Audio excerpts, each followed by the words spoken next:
Takže čus lidi, dneska tu máme bravko, máme tady nějaký opening, jsem to tady setřil. A jdeme na to. První máme tady ten, to je super rare, OK. To jde. Pak máme za Pírla. Epic, OK, tak pojď, aspoň pin. GG. Penny za 20, tak pojď. Zase Epic, tak pojď. Spray, to je dobrý. Pak máme za Artyho 20 winů. Legendary, hoši, legendary. Tak pojď. OK, Staparka na mistr toho pingvína. OK, to je dobrý docela. Za Rozu 50 winů, tak pojď. Rare, tak to jo. Tyka za 20, tak pojď. Rare. Pak za Willow 20 winů, tak pojď. Rare, aspoň 10 kreditů se hodí. Pak máme za Siriuse.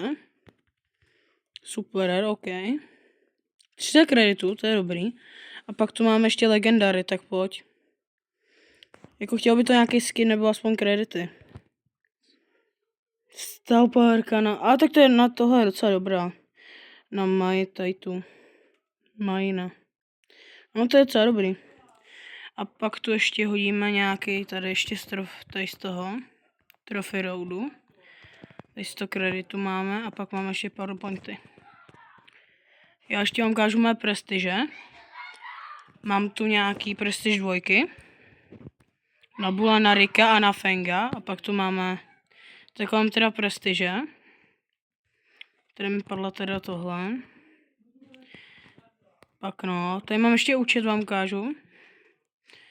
Mytiku jsem, měl jsem skoro hoši legendu, takže GG. Mám 2020, no. Tady máte mé statistiky, 43 prestiž, mám takhle. A to je vše, tak čus.